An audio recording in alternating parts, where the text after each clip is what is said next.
Salut à tous et bienvenue dans cette nouvelle vidéo. Et oui, ça fait longtemps que j'ai pas été actif, mais là je vais redevenir actif, j'ai un peu plus de temps, donc je vais augmenter les vidéos. Donc bien sûr, n'hésitez pas à vous abonner pour pas louper les prochaines vidéos, activer la petite cloche et on est parti pour cette vidéo. Donc dans cette vidéo, qu'est-ce qu'on va voir? Déjà, on va pas voir comment écrire un bon livre, tout simplement parce que écrire un bon livre et écrire un bon livre sur Wattpad, il y a quelques différences et c'est ça qu'on va voir, comment écrire un bon livre mais sur Wattpad. Donc voilà, dans cette vidéo vous allez voir comment faire en sorte que les visiteurs, que les lecteurs aiment votre livre, qui s'impliquent dedans, qui soient intéressés, qui aient des retours, des commentaires. On va voir tout ça, on va voir comment captiver, on va voir tout ça, vous allez tout voir dans cette vidéo. Et pour ceux qui restent jusqu'à la fin de la vidéo, je vous dirai un petit bonus qui marche très bien sur le moment en ce Wattpad et que très peu de personnes disent, parlent.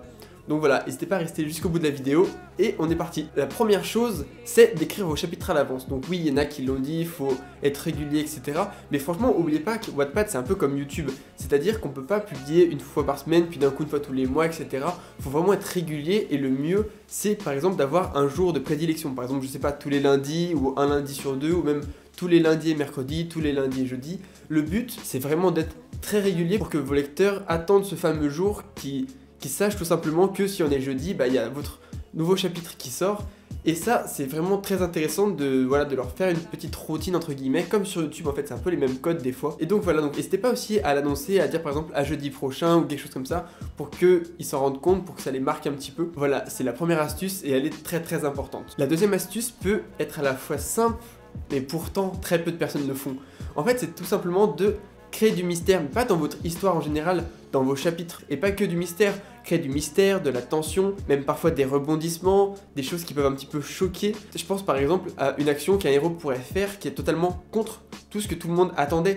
Comme ça va faire réagir les gens en commentaire et c'est ce qu'on veut, que les gens s'impliquent. Et du coup, si on crée du mystère, les gens vont attendre le prochain chapitre. Donc voilà, ne finissez jamais avec quelque chose de tranquille, entre guillemets. Créez toujours une tension, un mystère pour que les gens aient envie d'attendre votre chapitre, ils se disent pas juste oh bah cool, jeudi prochain il y a un nouveau chapitre qui sort, mais j'ai hâte que ce soit jeudi prochain parce que j'ai envie de savoir la suite. Et voilà, du coup ça rejoint aussi le fait de créer de la surprise, par exemple que le lecteur en lisant il se dise mais c'est super bête ce qu'il a fait ce héros, je vais le dire en commentaire, ou alors ça m'a fait beaucoup rire ce qu'il a fait le héros, je vais le mettre en commentaire, ou alors je m'attendais pas du tout à ce qu'il fasse ça, et du coup je vais le marquer en commentaire, voilà. Le but c'est d'aller chercher la réaction, c'est d'aller chercher tout ça. Voilà, oubliez pas que c'est ce genre de différence en fait entre un livre grand public et un livre sur Wattpad.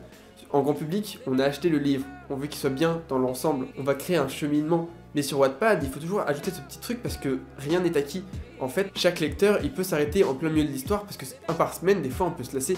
Alors que s'il y a toujours une tension, s'il y a toutes ces choses-là, il va revenir. Et en plus, si on le fait s'investir en commentaires, il va encore plus revenir. Imagine, il a fait 5 commentaires depuis quelques semaines, forcément, il va continuer à venir. Voilà, pensez bien à ces choses-là. Un truc tout bête, c'est, je vois beaucoup de personnes qui disent ouais, faites des longs chapitres et pas des petits parce que ça saoule. Mais en fait, il faut trouver le juste milieu. Parce que imaginez, vous avez une base de 100 lecteurs fidèles. Ce qui est pas mal, mais pas non plus exceptionnel. On va dire que vous avez 100 lecteurs fidèles. Si, imaginons, votre roman fait 30 chapitres, mais avec des gros chapitres costauds, et bien tout simplement, ça va vous faire 30 fois 100 lecteurs fidèles, admettons qu'ils les lisent tous, ce qui fait 3000 vues. Mais imaginons maintenant, vous divisez tous vos chapitres en deux. C'est-à-dire qu'au lieu d'avoir 30 chapitres, vous en avez 60. Et bien là, vos vues, elles passent tout simplement de 3000 à 6000.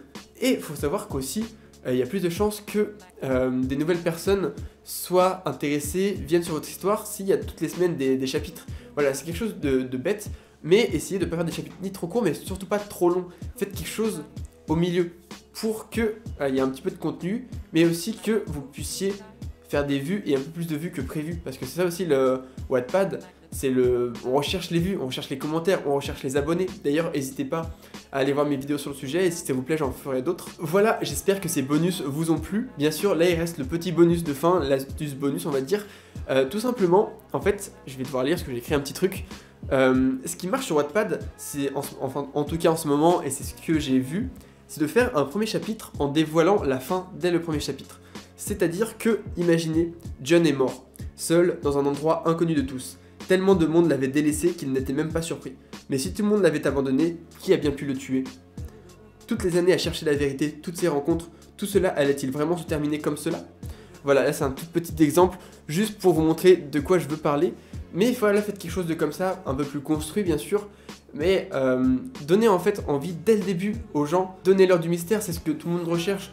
Donc voilà, si la personne aime la première de couverture, aime le petit résumé, ça on verra comment faire dans les prochaines vidéos, donc n'hésitez pas à activer la cloche. Imaginez dès les premières secondes, dès les premières pages de lecture, vous le hypez comme ça, vous lui donnez du mystère, vous lui donnez l'envie de voir la suite, pourquoi il s'est passé tout ça. C'est quelque chose qui marche beaucoup en ce moment sur Wattpad. Peut-être que c'est lié à l'algorithme, peut-être que c'est lié au goût des gens, mais voilà, c'est quelque chose qui marche beaucoup en ce moment, et c'est la petite astuce bonus, donc voilà, j'espère que ça vous plaira. Et vous, c'est quoi vos astuces pour Wattpad? N'hésitez pas à dire tout ça en commentaire, on pourra débattre de tout ça, on pourra s'entraider, et j'espère que le fait que je redevienne actif, ça va vous plaire, voilà, n'hésitez pas à liker, à commenter, et on va se dire à la prochaine. Allez, bye bye tout le monde.